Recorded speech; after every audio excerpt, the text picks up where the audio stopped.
Human beings have a tendency to want to change how they appear due to one reason or another, either due to lack of satisfaction with their bodies, insecurities, or even due to influences from social media or TV. When it first started, it was just about plastic surgery, body enhancement, bleaching of the skin, but now it has kinda gotten worse, with the most recent case of a Japanese man by the name Toco, who has apparently undergone a complete metamorphosis, acquiring the appearance and behavior of a human dog after spending an astounding $20,000 on his one-of-a-kind costume. After months of preparation and self-discovery, he recently had his first public walk, leaving passers-by stunned and perplexed. The man's hyper-realistic dog costume was produced in 40 days by a Japanese company that creates costumes for TV commercials and films. The company focuses on the creation of miniatures, body costumes, 3D models, and other similar items. Toco was shown playing on all fours in his garden and attempting to do tricks in exchange for dog food. He has ventured into the outer world for the first time, meeting other people and animals. He said he really wanted to be a dog as he loved sniffing other dogs in the park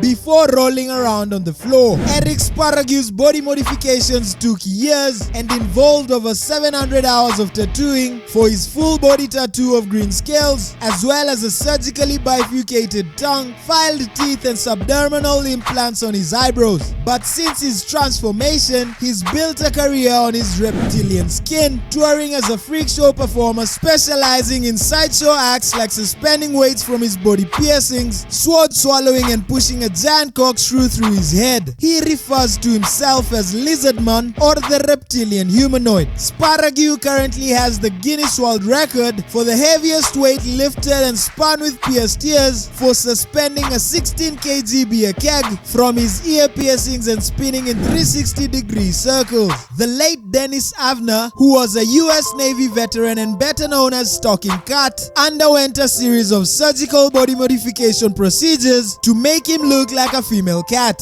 Descended from Native Americans, Avner began his modifications after a chief told him to follow the ways of the tiger. On his now defunct website, Avner said that he is Huron and following a very old tradition, having transformed himself into a tiger. Over the years, Avner underwent a series of operations to alter his appearance, including the splitting of his upper lip, surgical ear pointing, silicone cheek and forehead implants, tooth sharpening, facial tattoos, and piercings. He also grew and painted his fingernails to look like claws. Despite his unusual appearance, Avner maintained his job as a computer programmer, although he often made television appearances and starred in Ripley's Believe It or Not shows. Did your mother ever call you a little devil? How would you like to prove her right? By having transdermal implants like the metal spikes on the head of Iguana Mike and Sampa Von Cyborg. These implants feature protrusions that go through the skin. It will be best for any such implants to be added by a doctor, but finding a doctor that will agree to do it is the problem. Rafa Nomo used a series of progressively sized spacers to stretch the skin of his lips, nose, and ears. Some will say the Brazilian neo-primitive has stretched himself too thin.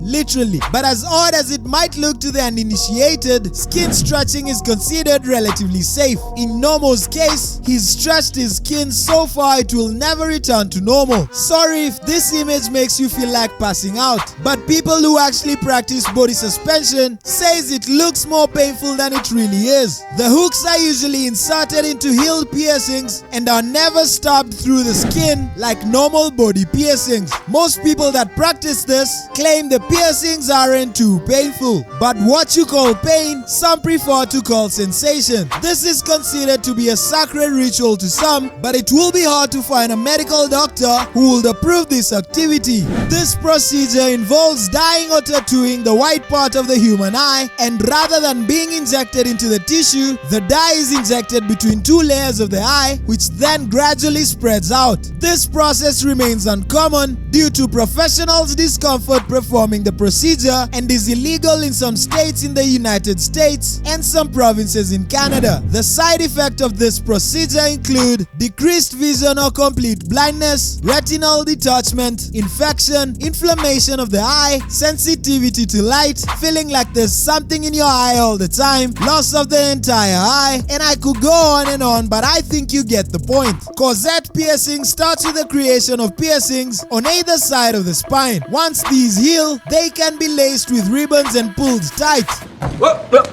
Tightening the ribbons stimulate the sensitive skin around the ribcage. For some body modifiers, injecting the face with saline water is a wonderfully weird and edgy way to look cool. This procedure will have a temporary effect as the swelling lasts for only an hour or so until the salt is absorbed by the body. But is the practice dangerous? Yes. If the saline mixture is contaminated, or if it were accidentally injected into a blood vessel, you could severely damage the skin and tissue. As part of an Aventura otoplasty or Ralphia surgery, the skin around the ear is usually lifted off during this procedure. Ear reshaping is then performed to create a prominent point in the ear by reshaping the cartilage. The cartilage behind the ear is removed and stitches are placed from behind the ear to achieve a more desired appearance. So, which one freaked you out? And which one would you actually do? Comment down below, and as always, don't forget to like and subscribe, and see you in the next video.